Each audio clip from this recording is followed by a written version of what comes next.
Estados Unidos. Jonathan, buenos días. Buenos días, para mí constituye un gran honor estar sobre este suelo, bajo ese techo y entre esas paredes con ustedes y el público que nos sigue. No, es que el hombre pico de oro, espérate. Mire, ¿qué observó usted en ese debate? ¿Quién, desde el punto de vista suyo, quién obtuvo ganancia del debate? Si eso influye en Estados Unidos, aparentemente influye mucho quien gana un debate en las elecciones. ¿Sí Así es, sí, no. Estados Unidos tiene una cultura de debate ya de décadas, desde esa primera aparición que hicieron los candidatos en la década de los 50, o fue en el 60 que Nixon se presentó con Kennedy. Fue el primer debate televisado. Lo ganó Kennedy. Ganó Kennedy. Bueno, los que escucharon el debate por la radio dijeron que ganó Nixon. Los que vieron el debate por televisión dijeron que ganó Kennedy. ¿Y cuál fue la diferencia de la televisión? Porque se hablaba de los colores y la vestimenta. Correcto. Que se veía un hombre espléndido, de buenos colores, de buena vista, pero Nixon se veía acabado, mal vestido. No se había afeitado, estaba sudando frío y todo lo demás. La imagen cuenta. Sí, definitivamente. Lo traicionó. Así es. Y bueno, lo que vimos ayer fue una juxtaposición de la lucidez y la demencia. Cosa que lo digo con mucha pena por el hecho de que tenemos al hombre más poderoso del mundo en ese estado mental. Senil. Y si bien, como ya se ha puntualizado, ambos son ya octogenarios, básicamente. La realidad es que en lo que respecta al Partido Republicano, se agotó un proceso democrático donde Donald Trump fue digamos, cuestionado y fue atacado por muchos de su propio partido, y la gente lo eligió a él, de modo que hay que respetar, los republicanos. Los republicanos, pero ¿qué pasa? En el Partido Demócrata...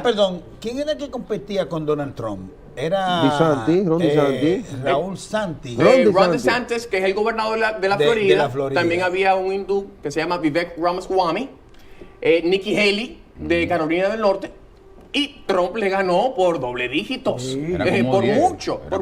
O sea, Biden es el candidato del Partido Demócrata por la costumbre que tiene tanto el Partido Republicano como el Demócrata de respetar al incumbente. Rara vez se reta al incumbente. Pero el incumbente lamentablemente tiene problemas de la mente. Esa es la realidad. Y respecto de la política pública, la plataforma del Partido Demócrata como tal, yo creo que está en contra de los valores fundamentales que hicieron de los Estados Unidos los Estados Unidos. Este señor, Joe Biden, y los demócratas han expandido el Estado benefactor de una manera muy irresponsable. La tasa de inflación en Estados Unidos está muy por encima del promedio. El costo de la canasta básica está inalcanzable en virtud de todas estas políticas que van en contra de lo que es la esencia de la economía, política y cultura norteamericana. ¿Hay posibilidad de que sea sustituido Joe Biden como candidato? Desde luego que sí, y es muy probable. Pero está a tiempo todavía para eso.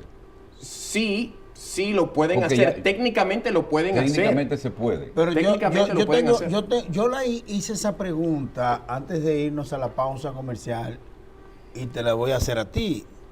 O sea, ¿por qué razón en Estados Unidos, siendo un poder mundial como lo es Estados Unidos, están compitiendo por la presidencia dos literalmente gerontes? O sea, personas que pasan de los 80 años, cuando pueden haber candidatos jóvenes, líderes jóvenes. ¿Cuál es la lectura que yo particularmente le doy? Es o que el Departamento de Estado quiere demostrar que es el que gobierna y que no importa el presidente que pongan ahí, es el Departamento de Estado que gobierna, o Estados Unidos está en decadencia total.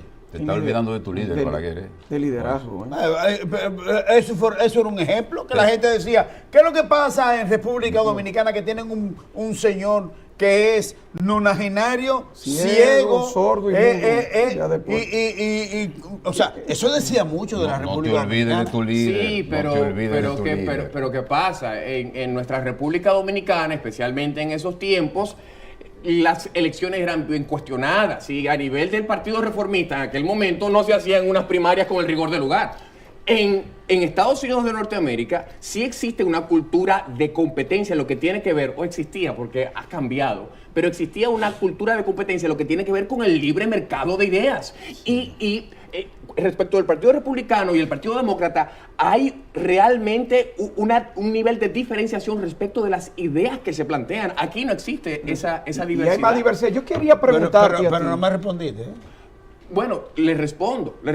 En lo que tiene que ver con el Partido Republicano fue la decisión de la gente. Y Donald Trump, usted puede estar de acuerdo con él o no, es una persona que está lúcida, es una persona que tiene una capacidad de lo que respecta a su dinámica de gestión y su liderazgo. Yo no estoy de acuerdo con la forma de Donald Trump. De hecho, he escrito hasta en Fox News respecto del particular. Pero con el fondo, con muchas cuestiones de fondo, especialmente lo que respecta a lo económico, el hombre está más en lo cierto que del lado incorrecto de lo que tiene que ver con la eficiencia y la efectividad en la dinámica económica y empresarial. Vamos al impacto de este debate. Por ejemplo, hay una cultura en los Estados Unidos donde el debate determina, ¿verdad?, ganar o perder unas elecciones. República Dominicana, la gente no tiene esa cultura, quién lo ganó, quién lo perdió, y eso va a sumar o va a detener a un candidato. En la fórmula que usted vio a Biden, desgastado, ya incoherente, con pérdida de facultades y con una especie de mal manejo y un Trump más agresivo, para usted, en el análisis profundo, ¿a quién le favorece el impacto de este debate en el público votante? En términos relativos, tenemos que decir que Trump fue todo un diplomático. Si vemos los debates del año 2020, ahí era que el hombre estaba agresivo. Oye, el hombre se comportó, el hombre, claro, le pagaban el micrófono tanto a él como a Biden, pero el lenguaje corporal de Trump versus Biden, el que estaba más agresivo era Biden con esas miradas. Bien, sí, a veces se le salió esa naturaleza arrogante y pueril a nuestro estimado Trump, pero él se comportó en términos relativos de una manera diplomática. ¿Quién gana? ¿Quién salió ganando? Bueno, definitivamente Trump, de calle. Jonathan, pero mira, es cierto lo que acabas de plantear de que los republicanos se dieron un candidato, Donald Trump, compitió de manera legítima, ganó, es el que ellos quieren. Es cierto que los demócratas, y siempre los republicanos también nos han aplicado, que si tú eres presidente, pues se te da la oportunidad de que tú vuelvas a ser el candidato de ese partido. Pero, ¿cuál es el riesgo al que se expone la sociedad norteamericana con dos candidatos que pasan de 80 años, uno con problemas que son visibles, de que no tiene ni siquiera la hilaridad de las ideas, es el que está dirigiendo Estados Unidos, pero otro que incluso está hasta condenado, procesado judicialmente, porque ha demostrado que es un hombre que ni siquiera respeto por la ley tiene? ¿Cuál es el riesgo a que se expone la principal potencia del mundo eligiendo un presidente entre esas dos personas? Bueno, Donald Trump, si bien no es un angelito, él ha sido un perseguido político. Porque yo le puedo decir a usted, más allá de toda sombra de duda, que si deciden casar a Joe Biden, más allá del 2024, después de las elecciones, en el 2025 en enero, cuando tome posesión, el que tome posesión, hay muchísimas cosas por donde encauzar judicialmente a Joe Biden. Comenzando por el hecho... ¿Tú tienes doble nacionalidad? Sí, señor. Norteamericano y sí, señor. ¿Usted vota ya? Claro que sí. Ese voto por Trump va seguro. Bueno, yo voto por lo menos malo. Ya te lo digo. Yo voto por lo menos malo. Pero entre los dos, Estados Unidos todavía tiene la posibilidad. Yo soy conservador. Pero, yo no estoy de acuerdo con la forma de Trump, con el fondo, con muchas cosas, sí. Por ejemplo, yo no estoy de acuerdo. Trump es tres causales. Yo soy pro vida totalmente. Ayer, de hecho, Trump dijo, bueno, yo estoy de acuerdo con las excepciones. Yo no estoy de acuerdo con las excepciones en ese particular. Pero en términos generales, oye, la sociedad norteamericana tiene que conservar los valores que le hicieron los Estados Unidos de Norteamérica, la primera potencia mundial. Esos valores, como ustedes bien puntualizaron, lamentablemente están en decadencia y necesitamos ponerle freno a ese patrón de deterioro. Es decir, que independientemente de que no aparezca alguien más en el escenario político, Estados Unidos no corre riesgo, sea eligiendo a Trump o eligiendo a Joe Biden. Bueno, yo creo que el riesgo es mayor eligiendo a Joe Biden. Porque si bien Trump es una persona de edad, es una persona lúcida que está saludable. Es decir, con Trump todavía se puede salvar el sistema. Yo entiendo, bueno, el único que nos salva es Jesucristo, ¿verdad? Pero yo creo que No, pero en lo que llega a Jesucristo, porque Jesucristo no va a bajar a salvar a Estados Unidos. Los estadounidenses tendrán que buscar una salvación entre Trump, Biden o un independiente que aparezca. Yo entiendo, mi queridísimo, que Trump es el que le pone freno a este proceso de deterioro que tiene la sociedad norteamericana. Mira el tema de la inmigración. ¿En qué sentido? O sea, nosotros...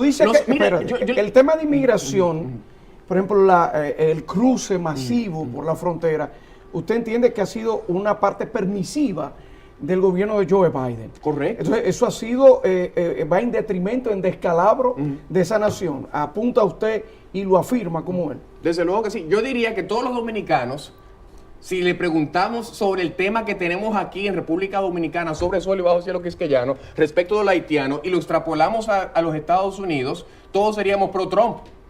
Porque, o sea, tenemos una doble moral en ese sentido. No, que aquí necesitamos controlar la frontera. Entonces vamos a Estados Unidos y violamos las leyes. No, de ninguna manera. Vamos a aterrizar aquí, Jonathan. Hay una reforma fiscal y tributaria planteada. ¿Por dónde andaría? Si a usted le ha llegado alguna información de por dónde anda esa reforma. Bueno, ¿qué le digo, mi queridísimo? Nuestro gobierno actual, en el 2021, hizo un primer ejercicio de encauzar una reforma fiscal y a la sociedad no le gustó y reculó, ¿sí o no? Sí.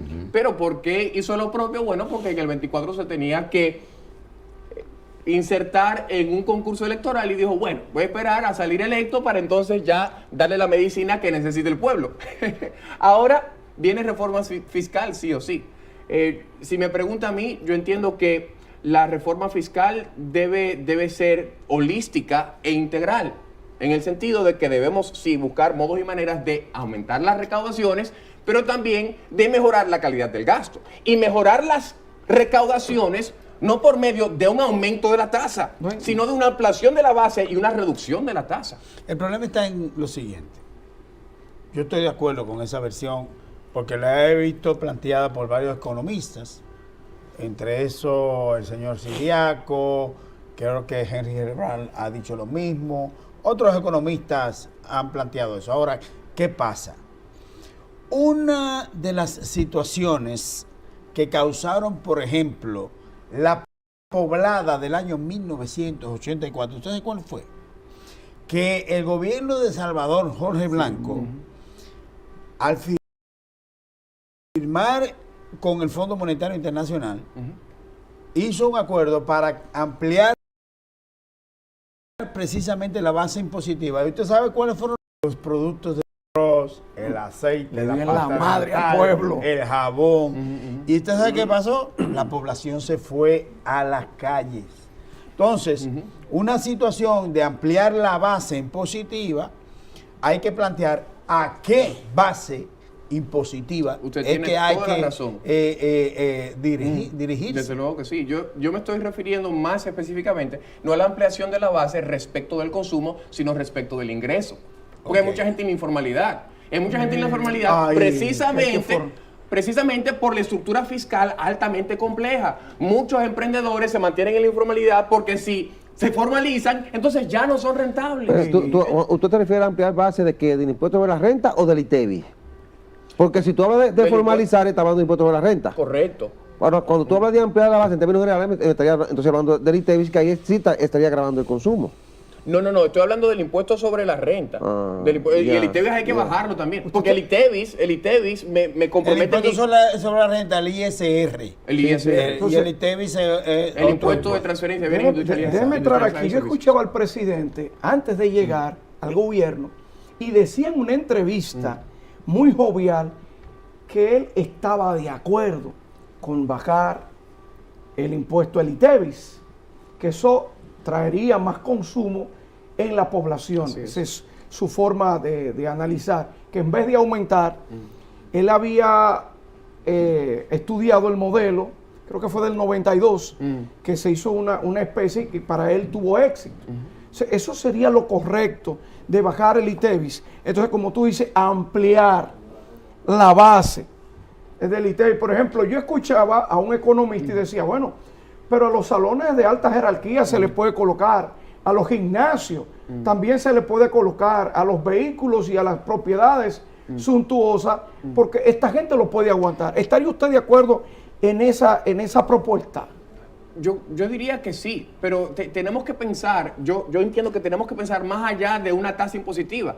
Cuando uno reduce la tasa impositiva, amplía la base, no nada más en lo que atañe a incentivar un mayor grado de formalización, sino especialmente en lo que atañe a incentivar una mayor generación de riqueza. Fíjense. Más gente paga. No nada más gente paga. Más empresarios y emprendedores se sienten motivados a correr riesgos para generar riqueza. Sí, claro. Por ejemplo, algo simple, rapidísimo. Digamos que la tasa impositiva es de 30% y me la suben a 50%. Yo quería abrir otra sucursal de mi negocio. Me la van a subir a 50%. ¿Para qué me voy a esforzar más para que el gobierno se lleve la mitad de lo que yo estoy generando? Entonces me quedo con 30%. Estoy generando $1.000.000, ¿verdad? Entonces, ¿cuánto le pago al fisco? 300,000 pesos. Pero si hacen lo siguiente, bajan de 30% a 15%, yo digo, no, pero ahora hago mis cálculos, ahora sí puedo asumir un mayor riesgo, abro 3 sucursales más y mi ingreso va de 5 millones a 8 millones. Sí. Entonces ahora están cobrando un 15% nada más, pero yo estoy generando 8 millones. ¿Cuánto es 15% de 8 millones? Exacto. Estamos hablando de 15 por 8. 15 por 8 es más de $1.000.000. ¿Me doy a entender? Entonces, antes pagaba 300,000, ahora estoy pagando más de $1 millón. Entiendo. Bajar los impuestos para que más personas que no estén formalizadas 1.200.000. 1.200.000. puedan entrar al proceso, completaría los 200,000 millones que le hacen falta para generar ese vacío que tiene el Estado Dominicano. Y entiende usted que, por ejemplo, el gasto del gobierno también hay que corregirlo, que el gobierno debiera también asumir una responsabilidad de asumir el gasto y decir, no, nosotros tenemos que corregir esto, para darle una reforma que no solamente que sea impositiva, sino en salud, en educación, en todos los sentidos, que ese dinero realmente vaya y se siente en la calidad de vida del pueblo. Claro que sí, yo entiendo que sí, y el gobierno tiene que dejar de hacer lo que le corresponde a papá y mamá hacer, porque lo que pasa es que el gobierno está financiando programas que no debería estar financiando. ¿Cómo cuáles? Como la estancia infantil. ¿Por qué? Fíjese lo siguiente. Explíquelo. Claro que sí. Eso cae como un blog. Claro que sí. Porque fíjese, el gobierno le está diciendo a mamá, mira, trabaja 24/7 que yo te voy a cuidar a tus muchachos. Entonces, los muchachos están siendo criados de acuerdo a una agenda del gobierno que muchas veces está siendo permeada por una agenda foránea. ¿Verdad? Desde luego que sí. ¿Qué tipo de agenda? Como la Agenda 2030, la agenda LGTB. De los homosexuales. Sí, claro que sí. Mire lo que tuvo que hacer el ministro de Salud el otro día. En el Ministerio de Salud estaban enseñando de manera dogmática que los hombres y las mujeres no nacen, sino que se hacen. Y eso es lo que están enseñando en las estancias infantiles. ¿Está de acuerdo que eso lo quiten? Correcto. Entonces, aquí está el problema. El Estado benefactor ha ido creciendo y el Estado está jugando roles que no se supone que juegue. Entonces, si el gobierno está manteniendo familias, ¿qué hacen los padres que se supone que mantengan a sus familias? Entonces, no asumen su responsabilidad. Es lo que llamamos en economía el crowd-out effect, el efecto de desplazamiento. ¿Qué ha hecho Estados Unidos bajo los gobiernos demócratas? Bueno, ha cooptado la demografía afroamericana y le dice a la mujer afroamericana, tú no necesitas ese hombre, yo aquí te voy a dar tanto por cada hijo. Y más del 80% de los hogares afroamericanos en Estados Unidos están liderados por madres solteras. ¿Por qué? Porque el Estado es el papá. Sí. Crea ese efecto de desplazamiento, pero ¿qué pasa? Con eso justifico presupuesto y tengo el voto duro de esa demografía. Entonces, eso es lo que busca el gobierno. Quiero aumentar tasa impositiva, tener más presupuesto y hacerme cargo de más cosas que no me corresponden a mí, sino que le corresponden a papá, a mamá, al emprendedor, a fulano y a mí. No ha sido todavía socializada la propuesta de la reforma fiscal de parte del gobierno. Se escapó en un momento, en un proyecto de presupuesto de ley y gastos públicos, alguna intención del gobierno en la reforma fiscal. Y el hecho de que hayan salido a la luz pública varios sectores, como por ejemplo los roneros, el tabaco y otros sectores empresariales que dicen, hey, a mí no me toque, es porque alguna información tiene sobre esa reforma fiscal, pero de alguna manera lo saben, pero no se ha socializado. No se ha socializado. El Banco Central de la República Dominicana emitió recientemente un informe que junto con el Ministerio de Industria y Comercio y MIPYMES hizo un estudio, una encuesta, donde dice que de 484,000 empresas pequeñas, solo el 14.8% están formalizadas. O sea, que el 85 punto tanto por ciento no están formalizadas.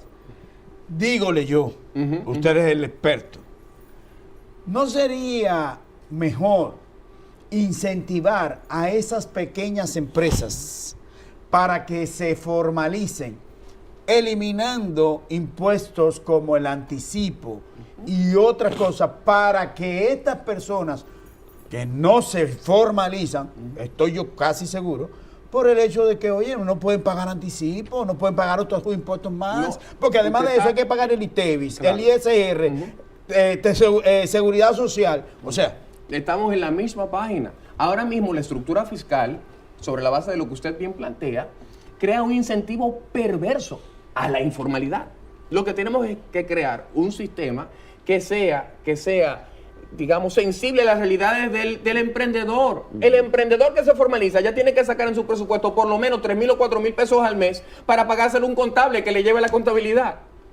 Y son dinero que no está invirtiendo en su capital, en empleomanía, en capacitación. Entonces compromete el arranque del negocio. Totalmente. Jonathan, hay diferentes propuestas. Por ejemplo, la oposición política, encabezada por Leonel Fernández, dice, antes de hablar de reformas, vamos a verificar el gasto, pero vamos a ser eficientes en el cobro de los impuestos, dejando claro que si se es eficiente, se pueden generar los recursos que necesita la economía. Todos están conscientes en que la reforma es necesaria. No me refiero a la oposición, sino a los sectores económicos, y lo vemos en los planteamientos que hacen. Los organismos internacionales dicen que República Dominicana necesariamente debe impulsar las reformas si quiere seguir creciendo, si se quiere pasar hacia una economía avanzada, y creo que el Fondo Monetario hablaba de 2036, que hay una oportunidad pero que hay que reformar, dada su experiencia, su conocimiento como economista.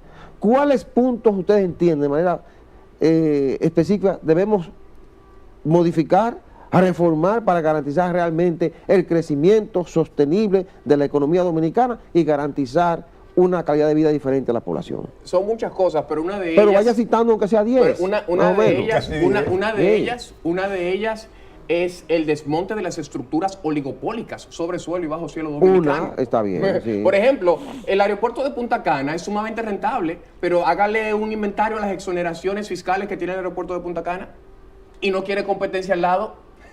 Por eso maniobraron políticamente de una manera u otra para frustrar la construcción del aeropuerto de Bávaro. O sea, ¿Maniobraron? ¿Maniobraron, usted dice? Claro. Porque hicieron presión política y todo el mundo está en su derecho, naturalmente. Okay. Pero fíjese, ya lo habían aprobado bajo el gobierno del presidente Medina, ya eso estaba aprobado, y ahora lo desaprobaron. Eso no crea un buen precedente en lo que tiene que ver con seguridad jurídica en República Dominicana. Entonces, hay muchos negocios acá que tienen unas exenciones que no necesitan tenerlas. Es decir, vamos a revisar esos privilegios. Entonces, esos privilegios, ¿por qué? Porque son los que financian las campañas y todo lo demás. Entonces, necesitamos un mayor grado de competencia en la economía dominicana, que no necesariamente es una economía de mercado. Tenemos una economía oligopólica en naturaleza, dominada por unos cuantos jugadores grandes. ¿Y qué más podemos modificar para garantizar la fortaleza que necesita la economía? O para buscar devolver al Estado la fortaleza y los recursos que necesita para responder a necesidades propias de la población.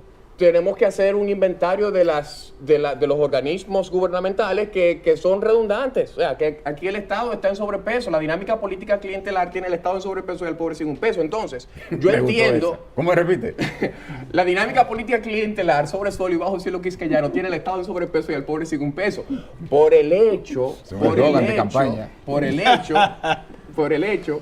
de que las ruedas de la maquinaria política en República Dominicana se mueven sobre la base de prebendas y de rentas. ¿Qué necesitamos para eliminar eso? Y yo llevo unos cuantos años hablando de emprendimiento aquí en mi bello país. Necesitamos una cultura disruptiva. empresarial de manera esencial. Y cuando digo eso, me refiero a la dinámica creativa destructiva del emprendimiento.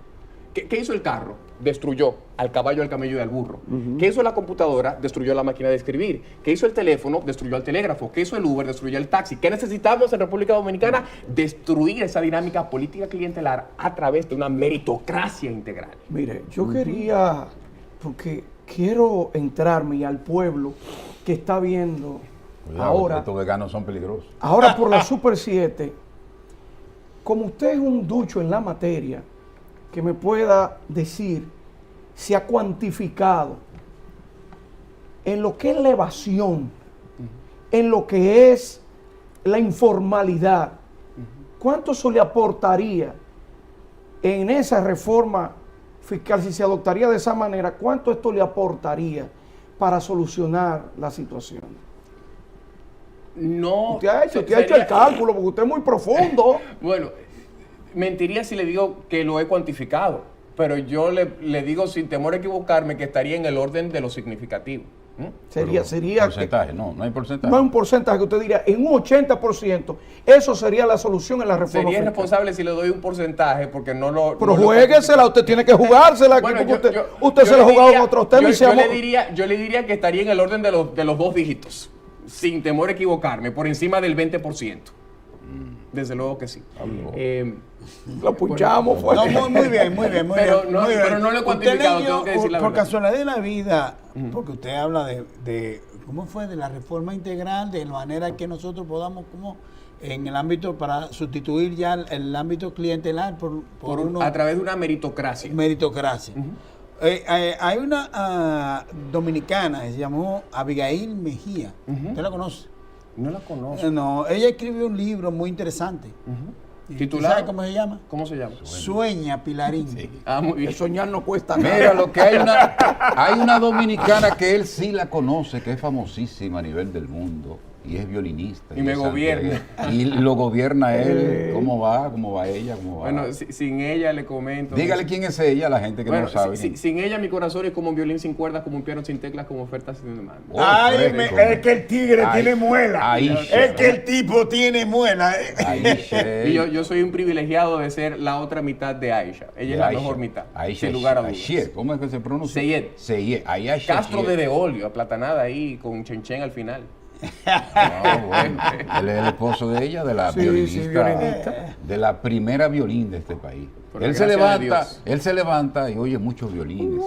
Bueno, violines y directrices. Porque O sea, esa que ella violinista es, mire, aguerrida. Usted la ve así, pero ella es aguerrida y cuando la baja, la baja. ¿Y cómo la puede domar? ¿En qué punto puede usted llegar a domarla? Mucho cariño, ese hombre cariñoso. Mucho, bueno, yo le digo, ella duplica mis gozos y divide mis cargas cuando yo haga lo que me toca hacer. ¿Bien? Entonces, yo creo que